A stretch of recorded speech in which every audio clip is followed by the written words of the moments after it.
Good afternoon, everyone. I hope you are well. Thank you so much for being here with us today. My name is Brandon, and I'm part of the onboarding team here at Google in Southeast Asia. And today, my colleague Grace and I have an exciting lineup of content for you in the next 35 40 minutes, so stay tuned. In particular, we'll be sharing with you the e-commerce landscape and why now is the time to hop onto this bandwagon. As well as my colleague Grace will then walk you through some of the ways that Google could help you, especially during the sales seasons in Q4. So with that, let's start with some exciting e-commerce insights.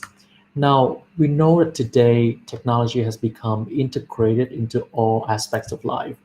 And if there are two things that you can know about today's consumers is that one, they're demanding, and two, they're impatient. So with this changing of consumer behavior, obviously business now have to change the way we act and constantly improve and adapt ourselves to meet customers' expectations. At Google, we continuously invest in understanding changing consumer landscape and the impact it has on businesses. And today, I will be sharing with you some of our latest insights on how you, as businesses, can act on this. So, let's start with a typical routine category like baby care. Now, things like diapers, baby wipes, a lotion, etc. Our research shows that for this category in APAC, 94% of the consumers have several brands in mind when they first start thinking about buying a product. And on average, consumers have 2.8 brands in mind in the initial consideration set. And even when they have a preferred brand in mind, nearly a third are still open to new brands. And we can say that today, the consumer's mind is a very competitive landscape. And this is only the starting point. Let's stay with the same baby care example for a bit longer. We also found that 69% of the consumers conduct some form of pre-purchase research, albeit being a very routine purchase. 84% of them use online channels for this, and 58% of those who research online use online search, which makes it the first online information source. And needless to say, that most of this happens on a smartphone. Now, we all know that consumers today want faster and more relevant answers at any time. We have just seen how they are searching for information right from the moment they start thinking about buying a product. At Google, we are spending a lot of time thinking about this. How can we give people even better answers based on the information they've chosen to share with us? Think about the semantic challenges and such. May type the word clean in various contexts. Clean my room, clean baby clothes, clean my phone, clean water, and so on and so forth. It's easy for a person without really thinking about it, but when talk about rooms versus laundry versus phones versus water, it means different things, really. So we need to solve for every language and context that a mobile user could find themselves in. Thanks to a machine learning technology, which my colleague Grace will share more in details in terms of the actual solutions that leverage our machine learning platforms, we are able to solve for this and provide the most relevant and useful results for our users. So why we at Google invest in making search more intuitive, you as brands and as businesses need to think about how you can be part of this critical moment when consumers are actively seeking information and forming opinions online before they purchase anything, starting from the very first moment. We've just talked about how critical it is to catch consumers' attention early in the search journey. And we recently partnered with Ipsos to further understand consumer journey. During 6 weeks, we mapped the mobile behavior of hundreds of consumers across industries and geographies. And we got something like this. This particular graph represents the journey of beauty product consumers in India. You can see that consumers today access a large number of digital touchpoints and they go back and forth between different information sources. Search is a hub for accessing most of these touchpoints, and often it is also the starting point of the consumer journey. Each time a customer seeks information across any of these touchpoints, it gives you as a brand an opportunity to engage with them. But it also means there are now millions of data points, and that's why you need to be smart. So we actually develop a lot of tools for brands and businesses like yours to find out what our people are searching for, what's top of mind for consumers in different geographies and different demographics. These tools here, we just launched it a couple of months back. They're called Rising Retail Category. And this is a direct response to COVID, where a lot of our commerce activities now turn online. So we pivoted to help brands and businesses just find out what consumers are in need of, what categories are in demand. And this have proven time and time again since the start of COVID a couple of months back, how it can be super helpful to brands to be where the consumers are. Another tools that we have is called Shopping Insights. This tool is a little bit similar, but it delve deeper into kind of the trends and the patterns and the historical performance data of different categories. So with that, hopefully you can know what your consumers are searching for and show up and be seen across their journey. Now, with that, I'll pass the time on to my colleague Grace, who will be sharing with you just exactly what are the solutions that Google can help offer to help you reach your customers. Thanks, Brandon, for the introduction. Hi, everyone. I'll be guiding you through the next two sections, starting off with how Google can help. So let's talk about the e-commerce landscape nowadays. We all know that the e-commerce landscape nowadays has changed, right? People have a lot more options, and they might also need more information in order to make a decision on what or where to buy from, right? For example, if I would like to get a new winter coat, I might go through Google search. I might then look at Google Shopping, look on YouTube, for example, before I make a decision on what kind of coat to buy and where to buy from. And in fact, we see that 88% of people are more favorable towards the brands that provide information to them along every stage of the journey. So what can we do to actually be attractive and be able to relate to customers? So let's think about someone's journey, right? Let's say I would like to buy a winter coat. I might actually be looking for fashion ideas, on Google, or for example, let's start off with YouTube, right? I might be looking at, what is the autumn or winter trends of 2020 on YouTube first. And then I might be searching for it on Google search or Google Shopping. I might then see the ads coming up on Google Display Network. And then I would go on Google again just to search for it and then buy at the end of the day, right? We see here that there are a lot more touch points along the way, right? There are a lot of moments that are intent rich, which also means that there are multiple touch points we can influence the people on, which one to buy, right? So you can actually acquire and retain customers at multiple points. So as mentioned before, YouTube might actually be the discovery phase. Then there might be a research phase on Google search, more research on Google Shopping. They might actually be reminded on Google Display Network on the fact that they recently viewed this code from a shop, and then they might make a decision again on Google search, for example, right? So what are the products or Google solutions that we think can help you in capturing people's attention and also intent to buy? So let's start off with YouTube, right? There's a kind of YouTube ads that's called YouTube for Action. And let me show you how it looks like. So I hope you are familiar with YouTube ads, the in-stream ads where you want to watch a video and then there's a ad coming up before you watch a video. For example, you can click skip ad here. There is a format of ads called YouTube for Action, which basically means that you can show the ads in the video form with a button at the bottom, as you can see here, get quote, for example, so that people can take action directly when viewing the ad or after the ad is finished, right, with the auto end screen on the right hand side photo. So what is so powerful about this? So think about people who are watching YouTube, right? People who are watching YouTube, they are actually paying attention on the screen. And also if they are watching a video and we show them another video, right?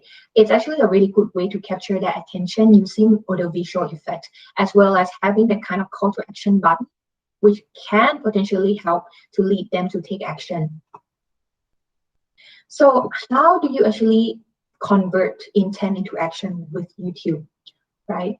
The good thing about YouTube is that we can actually help you look for people with intent, right? We can find consumers with intent, with signs or signals that are linked directly to Google. For example, I might be searching on, yesterday about a winter coat, and we are actually able to find that kind of people for you. And then the second part, apart from, after we find people with intent, we can then capture the attention with the creative on YouTube that is built in order to capture their attention and make them, want to take the action, right? Which leads to the third step. The good thing about YouTube is once, you create that button, you can actually link it to your website's URL, but let's make sure that we make it easy for them to take action with frictionless, consumer journey on your website. And then we can measure the results based on your Google Ads account later on, right? So that's pretty much it for YouTube, super, high level. Second part that we want to touch on is search ads. So if you want to leverage Google solutions, we strongly think about we strongly recommend search ads, right? Why? Because search ads capture high intent consumers like no other. If you think about, people who are searching for these terms, let's look at this. New car offers, winter clothes for kids, massage hair offers. This is something pretty unique for search, right? People who are looking for these terms very likely are also looking for that product in real life. There's a lot of high intent that goes on out there. And so it is really unique, and it's something that if you want to boost your performance, please don't overlook search ads. How does search ad looks like? If you have actually seen search ad before, let's say I'm looking for the winter coat, there will be headline, on my headline of my product, for example. There will be a URL as well as descriptions below, right? So it's a simple text ad that is shown on Google search. How does a customer journey look like on search generally? So let's say I want to buy a winter coat, right? I would then go on to the second step, which is search query, and I'll be looking for winter coat for women, for example. This is a customer from a customer's point of view, right? And then based on the three things in green, which is what kind of keyword am I targeting, right? What kind of ads do I put out there? And what is my website like? How is the quality? That will affect the whole customer journey. So based on what people actually search, the search query, we need to consider whether we are targeting those in our keyword list, right? And apart from the keyword, are our ads attractive enough to make people want to click in to our ads, to our website, right? Last but not least, on our website, is it user-friendly? How is the content? Can they check out easily? What's the load speed, for example? So these are the three things, in green that we can influence. The first two are actually the portion we should always think of before advertising, but the last three things are actually the portion that we can influence. So on search, very important to think about the user and then influence these three, right? Keywords, the actual text ads copy, and then how's your website like? So that is a high-level summary for Google search. Let's move on to the next solution that we think can help you, which is Google Shopping, right? So as we all know, shoppers' path to purchase nowadays has grown more complex than ever. How are we gonna drive sales most efficiently, right? So we already cover YouTube for Action, where people can view a video and click to buy. We can be capturing people who are searching on Google search. But let me introduce you to a new product, which is Google Shopping or Shopping Ads. So this is how shopping ads look like. Let's say people are looking for a laptop or a sink, right? It is display photo, of the product and with the price and also the brand or the supplier, for example. So where does it appear? It actually can appear in the Google search result if people are searching for certain products. Or it also can appear, and it would appear in the shopping tab, right? As well, if you put it on the ads and it has high enough score, it will actually appear on the shopping tab. So in the shopping tab here, you can see that people can do a lot of filtering. For example, on the price, right? Style, brand, and whether it's for men or women, for example. So now that we understand how the shopping ads look like, what kind of shopping ads would we recommend that you use? We would highly recommend that you use smart shopping campaign. So as the name suggests, smart shopping actually leverage machine learning and automation to help make running this campaign simple and optimized for your performance. So with smart shopping, it emphasizes on the simplicity, optimizing the performance for you, and also finding customers across Google. And we actually see that smart shopping campaigns generally drive around 20% more conversion value in total at similar cost to standard campaigns. So how does smart shopping campaigns work, right? So first of all, it takes into account your business goals, right? What is the maximize, if you want to maximize your conversion value, what is, the objective that you have? The second point is it looks at the machine learning. It leverages all the machine learning and, the automation to help you achieve your goals. So who are we going to target, right? What kind of users are we going to target? What kind of product should we show? Where should we show? Because as mentioned, this is across Google. So it actually can be shown on search, display, can be shown on even YouTube or on Gmail, right? So it tries and get your objective, get your product feed, and then optimize for performance for you all over Google. So when we say optimize across Google, what does it mean? It means that out of those Google platforms like Google Search, Search Partners, GDN or Display Network, YouTube, and Gmail, that one feed that we have, right, and that one campaign that we have would be used across all those platforms, and your budget would actually be automatically allocated and optimized across those platforms in order to drive the highest performance for you as much as possible. So that is actually smart shopping. And next, we'll be looking at dynamic remarketing. So what is dynamic remarketing, right? Imagine the time where you want to buy something, but you didn't check out, for example, but then you saw the ads coming up, right? Let's say when you're reading the news. That is very likely dynamic remarketing, which means sending reminder or information to people who have interacted with your website in a dynamic manner. So generally, we see that businesses who leverage audience insights would outperform their peers by about 85% in sales growth and more than 25% in the gross margin, right? So it's really important that you actually leverage your audience insights. How does this work? So let's say we go back to the winter coat again. I would go to, let's say, a website, wintercoats.com, for example, just an example. I would probably see it. I would probably spend some time on it, let's say 1-2 minutes. I didn't check out because I'm still considering, right? In the second step, after you actually browse that, the Google Remarketing tag or analytics tag will be recording the product that you view, right? And then pass it via the dynamic parameters. And then that particular product might actually be shown to you again on the Google Display Network. So it would actually, the system would try and find a product that is most relevant to the user and then show it to them, right? So this is how dynamic remarketing works. What is the benefit of dynamic remarketing? So first and foremost, it helps to drive sales and loyalty because you are actually trying to serve the ads that are most relevant to people.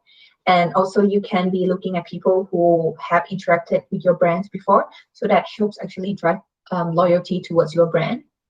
It actually reaches about 95% of users worldwide. It has 100% transparency, and it has leveraged powerful bidding and recommendation engine. So how does the ads look like? So think of display ads, right? But imagine, the products that you might have been browsing or the products that you have seen recently might be appearing here instead.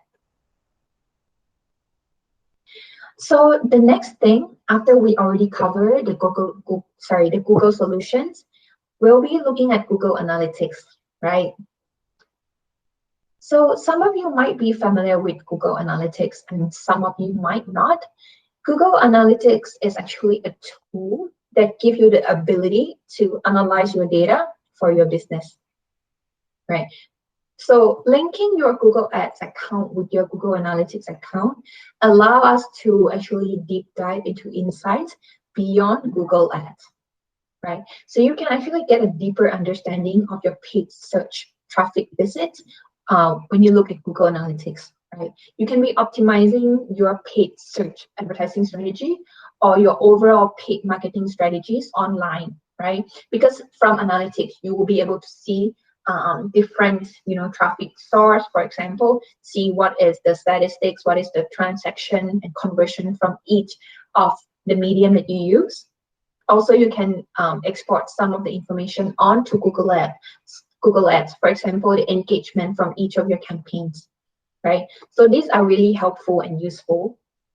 Google Analytics has a free version, so it's free to sign up and it's very useful for you to get deeper into what actually works and where should you be double down your effort on or what should you not invest your time on, right? So that is the overview of Google Analytics. It's a free tool, so I really encourage using. So what is next from here? So the next section that we are talking about. So from here on, now that you understand how Google can help you, right, and what are our opinions, we would love to meet you at our virtual booth. Brendan and I will be there at the virtual booth. So if you have any questions, feel free to come and chat with us. And then if you are interested, you can talk to Payoneer about the Google and Payoneer partnership and how can you get involved on this journey. If you are on board with us, we'll be providing you a couple of things. So on week 1 and 2, we'll be providing you one-on-one free assessment and consultation on your digital marketing strategy, right? If you don't have a website, we can also provide consultation with our Google partners for website creation. So we'll be linking you up with our Google partners, not directly us. In week 3 and 4, we'll be aligning the media plan with you based on your goals. We'll be doing pre-activation readiness check. And then after final checking, then we'll be launching your campaigns for you. You can also be expecting complimentary onboarding support, which covers the strategy part as well as the optimization of your campaign. This is a complimentary service for up to 3 months. And this is if you are applicable. So we hope that you'll come back and work with us, and we hope to see you soon.